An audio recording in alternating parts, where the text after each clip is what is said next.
Gold पर import duty बढ़ाने के बाद कीमतों में एकाएक तेजी देखी गई। भारत के सर्राफा बाजार में करीब 1400 रुपये भाव बढ़ गए, जबकि अंतर्राष्ट्रीय बाजार में सोने की कीमतों में तेजी नहीं थी। मंशा क्या है सरकार की, क्यों ये इंपोर्ट ड्यूटी बढ़ाई गई?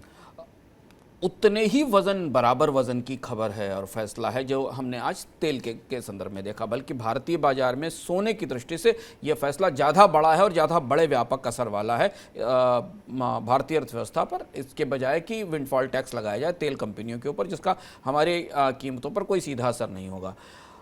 इस बात पर चर्चा हमने मनी सेंट्रल में की थी कि भारत का करंट अकाउंट डेफिसिट जितनी तेजी से बढ़ रहा है, व्यापार घाटा जितनी तेजी से बढ़ रहा है, ऐसी सिचुएशन में सरकार को कुछ आयात सीमित करने ही पड़ेंगे।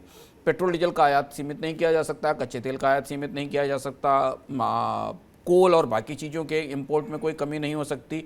सिर्फ एक ही चीज़ थी, गोल्ड, जिसके इंपोर्ट में कमी की जानी चाहिए थी। मई के महीने में इंडिया का गोल्ड इंपोर्ट करीब 677% बढ़ा और 101 टन के आसपास पहुंच गया।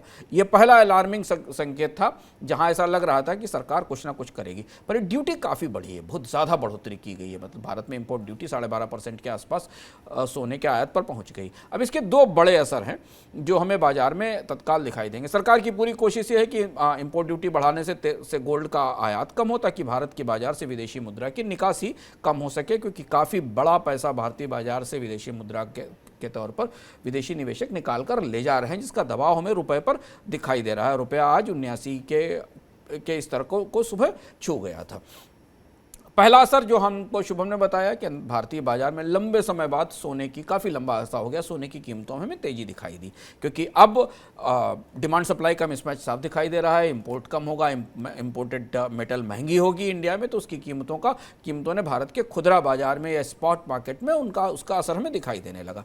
लेकिन दूसरा खतरा जो बड़ा है स्मगलिंग का, वो बढ़ेगा। जब भी सोने के आयात पर ड्यूटी लगाई जाती है, सोने का इंपोर्ट महंगा किया जाता है, तो उसके बाद उसकी तस्करी और अवैध रास्तों से उसके आने की संभावनाएं, उसके खतरे बढ़ जाते हैं। तो गोल्ड को इंपोर्ट के नजरिए से एक हिस्सा था जहां तेज रेगुलेशन किया गया, और दूसरा वो हिस्सा है जो जीएसटी में आया, जिस पर हमने कल चर्चा की थी और आज हमने मनोज शर्मा की विस्तृत रिपोर्ट में देखा। तो सोने का और ज्वेलरी का पूरा कारोबार एकदम टैक्स की रोशनी में आ गया है, जिसमें कि इंपोर्ट ड्यूटी बढ़ाकर सोने के आयात को महंगा किया जाना और सोने और ज्वेलरी की आवाजाही को जीएसटी के दायरे में सख्त शिकंजे में कसा जाना, ये दोनों काम एक साथ हो रहे हैं, जो भारत के गोल्ड और ज्वेलरी सेक्टर के कामकाज पर और कारोबार पर असर जरूर करेंगे। बिल्कुल। और अभी जब हम बात कर रहे हैं तब वायदा बाजार में सोने के वायदे ने 52,000 का स्तर छू लिया है। लंबे समय बाद ऐसा हुआ है जब MCX पर सोने का भाव 52,000 के स्तर पर पहुंचा है।